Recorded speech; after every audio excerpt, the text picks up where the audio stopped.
ovu tačku.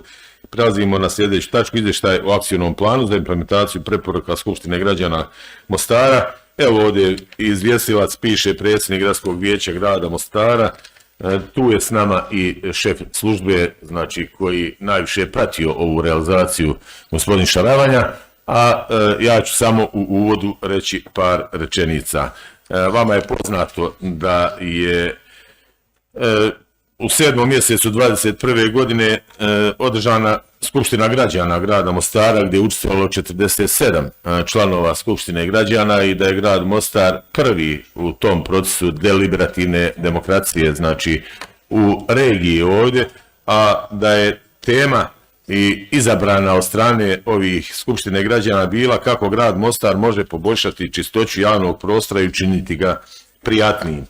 S tim u vezi mi smo na sjednici Gradskog vijeća jednoj usvojili, znači, akcioni plan za implementaciju preporuka Skupštine građana i u tom akcionom planu koji je došao upravo od Skupštine građana 32 preporuke su bile podijeljene u 5 oblasti. Te oblasti su bile ili te cjeline uređenje zelenih površina i upotreba javnih prostora i stvaranje novih. Druga je bila podizanje svijesti i edukacije građana i građanki. Treća je reorganizacija javnih komunalnih preduzeća. Četvrta, upravljanje otpadom. I peta, institucionalizacija Skupštine građana kao pravni osnov i okvir za daljnje djelovanje.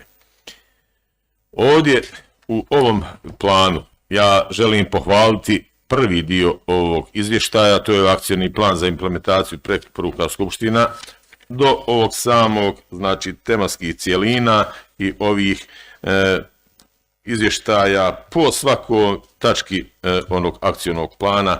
Tu ima određenih po meni nedostataka, ali barem u ovom prvom dijelu je tačno rečeno šta je to urađeno u ovom dosadašnjem periodu i mi smo dali tad obavezu i da se ovo kvartalno, koliko se ja sjećam, da imamo izvještaj po ovim aktivnostima. Mi smo imali nekoliko saziva i poziva od Vijeća Europe i gdje smo prisustvovali ja i gradonačelnik, gdje oni nas jednostavno kao primjer uzimaju ostalim jedinicama lokalne samouprave i čak smo bili na jednom skupu na Igmanu gdje je bilo predstavnici među ovih jedinica lokalnih zajednica iz cijele Bosne i Hercegovine i ovaj projekat sada bi trebao da zaživi preko Vijeća Europe kod ostalih jedinica lokalne samouprave, a mi kao prvi koji smo to radili, tu deliberativnu demokraciju, smo primjer i evo već narednim danima treba i u Bijeljinu otići i otići načelnica odjela i glavna savjetnica umjesto gradonačelnika i meni jer nismo u mogućnosti da odemo. I ovo je jedna sigurno dobar projekat od strane međunarodne zajednice kada je u pitanju demokracija i učenje na ovaj način preko Skupštine građana i da se ja ne bi bavio puno tim stvarima, ono što bi želio pohvaliti. Ja sam na ovom sastanku kod načelnika opština iznio otprilike procentualno realizaciju preporuka i ovog akcionog plana. Po mojoj gruboj procjeni da smo mi negdje oko 60% skoro realizovali ovih zahtjeva preko našeg odjela za komunalne inspekcijske poslove. Sad u ovom planu nećete baš vjerovatno biti zadovoljni, pogotovo kad su ovi indikatori u pitanju, jer vidite i sami ovdje, znači imate preporuke, pa nadležnost, pa aktivnost, indikator, resursi, vremenski okvir i komentari. Komentarima, da, i mislim da s njima možemo biti zadovoljni jer oni nam ukazuju na ono šta se je moglo uraditi ili šta je potrebno još uraditi ili koje su to zakonske osnove za ovaj dio, ali u indikatorima nam je ostalo, ja sam to prošli put vratio, bili smo mi dobili u jednom drugačijem obliku ovaj izvještaj, gdje nismo imali baš jasne pokazatelje, pa sam rekao, ako je tamo postavljeno određen broj natpisa za zabranu bacanja na smeće, napišite koliko je to urađeno i da imamo tačne indikatore koliko je urađeno, koliko je postavljeno kanti za smeće, koliko je urađeno betonski, znači koliko smo uradili zelenih površina, ono što je opipljivo i što se može onajstiti. I tako su oni i uradili, ali opet je ostalo grubo ovako, od 32 mislim da je 18, ali od tih 18 izgleda ono veliki broj da nije, ali ima određeni broj koji i nije nadležnost odjela za urbanizam, pogotovo ova 5. oblast gdje su nadležnosti ono što je rečeno i ove gradskog vijeća isključivo i gdje smo rekli da ne možemo podržati da to bude stalno tijelo skupština građana, već da ćemo ga formirati ad hoc i tu ima nekoliko ovih otvornih pitanja.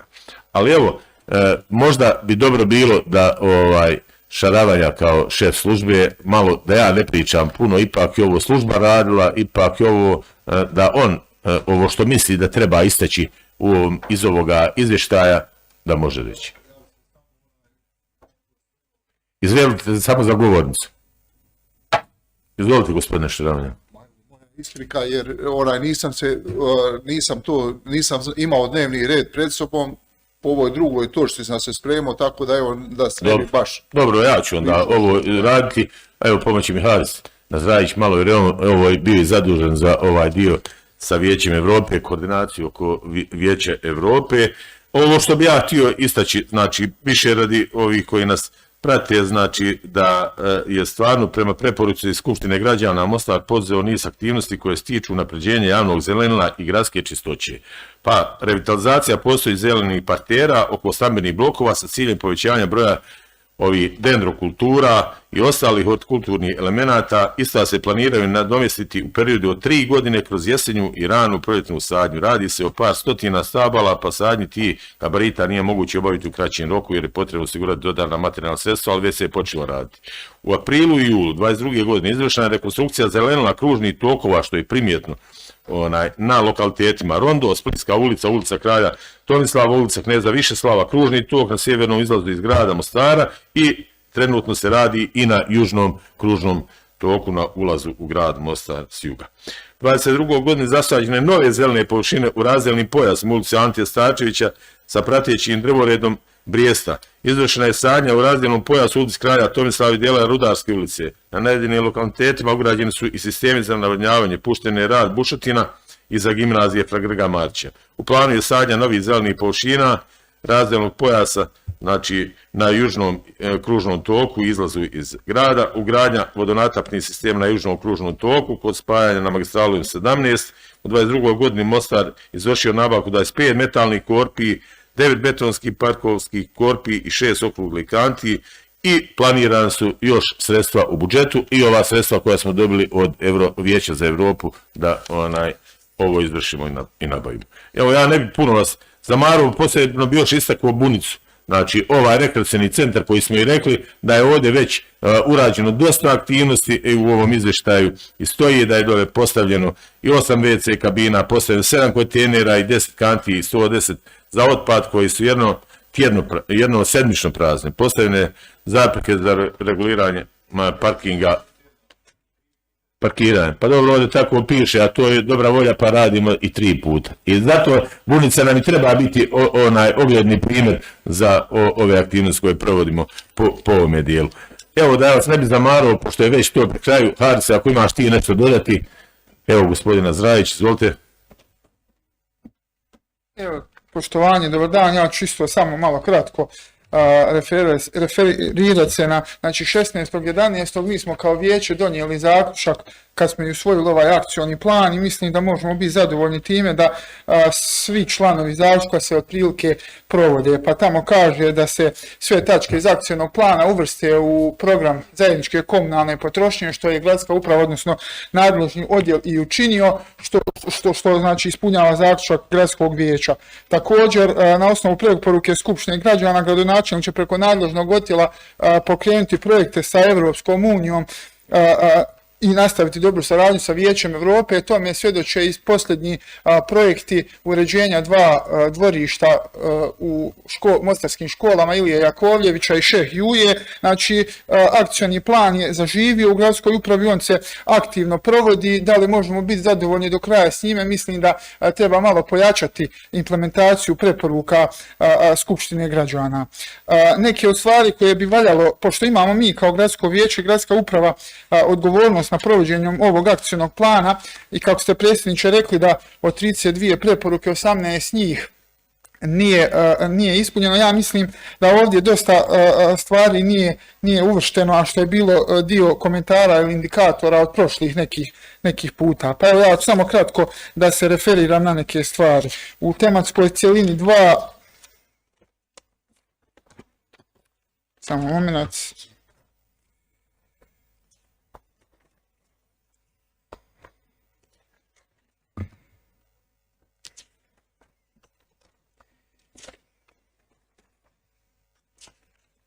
Ovako, znači tematska cjelina 3 kaže reorganizacija javnih komunalnih preduzeća, pa u preporuci broj 2 je ostavljeno sve prazno i time se navodi kao da ta preporuka nije izvršena, kaže uspostaviti jasne kriterijume pri izboru vodećih ljudi kao što su odgovarajući stepen i stručno obrazovanje, višegodišnje iskustvo u rukovođenju na istim ili sličnim poslovima, da nije funkcionira ni jedne stranke, javan i transparentan konkurs, pravo do jednog izbora za funkciju, uvesti obavezno šestomjesečno izvještavanje o radu u gradskom vijeću. Ja mislim da je to zakonska obaveza i koja se mora i treba provoditi u skladu sa zakonom i da se provodi. To je bio jedan od komentara ranijih izvještaja po ovom akcionom planu. Ne znam zašto sada nije uvršteno.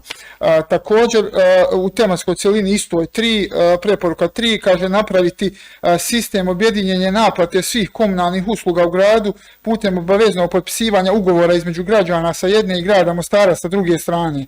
Da ne nastavljam tu, isto prijašnji komentar je bio i to je tačno, može me i šef službe ispraviti, za realizaciju ove preporuke potrebno je promijeniti zakon o komunalnoj djelatnosti na nivou Hercegovačko-neretvanskog kantona. Znači, samim time nismo mi nadležni za ispunjavanje ove preporuke.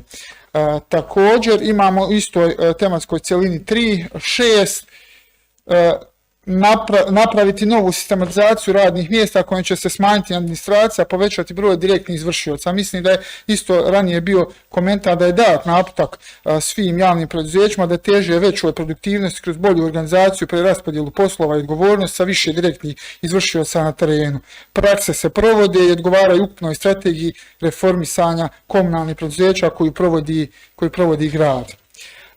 Tematska cjelina 4, broj preporuke broj 4. Preporuka gradonačelniku da gradskom vijeću uputi u pravnu proceduru prijedlog odluke o zbrinjavanju, otkupu i reciklaži PVC i PET ambalaže. Preporuka gradskom vijeću Mostara da ovu inicijativu predloži. Također ovdje raniji komentar je bio da nije donesen zakon o PVC i PET ambalaži na državnom nivou, tako da to je obaveza državnog nivoa koju grad Mostar može tek slijedom poslije pratiti.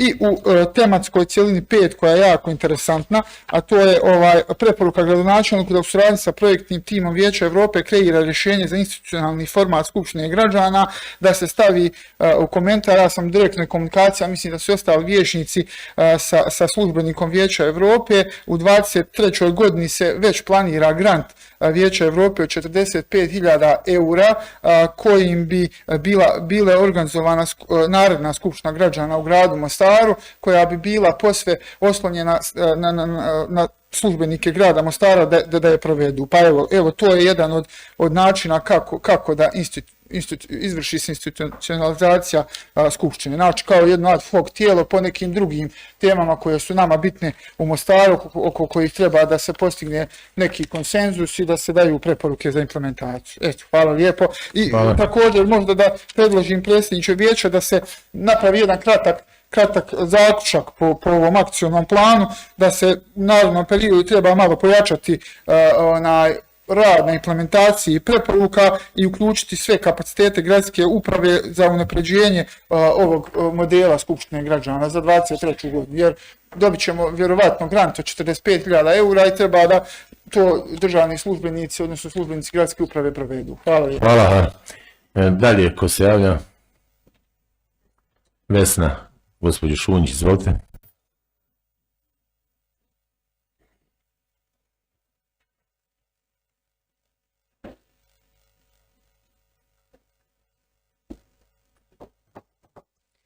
Evo, pošto ja nisam uspjela vidjeti šta se desilo sa planom upravljanja otpadom, voljela bi da dobijem tu informaciju, obzirom da nam je to i zakonska obaveza. Imam komentar na dvije stavke tamo gdje je traženo da se peru kontejneri. i stoji JP komunalno ne raspolaže opremom potrebnom za sistemsko pranje kontejnera. Ovo znači nije nešto što je njima preporučeno od strane građana, ovo je obaveza, ovo je odlukom o komunalnom redu predviđeno. I da budem krajnje iskreno, meni ovo zvuči isto kao da neko domaćinstvo koja nema perlicu kaže da neće prati suđe. Znači, ovo je zakonska obaveza, inspektori mogu izaći na teren i kazniti zbog ovoga. Znači, po meni ovo nije opcionalno, mora se naći neki način da se kontejneri peru, pa ako treba nek se zaposle osobe koje će samo to raditi, nek se ručno radi, nije bitno, ali nek se radi. Isto tako, podizanje svijesti građana o čistoći nema bitnije veze sa konsolidacijom gradskih komunalnih poduzeća kako je to navedeno u ovom akcijskom planu. Znači to su dvije potpuno odvojene priče. Podizanje svijesti je zamišljeno potpuno drugačije. Jedan od indikatora je plan rasporeda dodatnih novih kanti. Mene zanima jel postoji taj plan. Znači imamo ovdje situaciju da ćemo trebati rasporediti neke kante, ne znamo će li se raspoređivati na način na koji se do sada raspoređuju, pa odavde kad krenete do centra 3 nemate kante praktično za lijeka osim ove ovdje ispred vijećnice.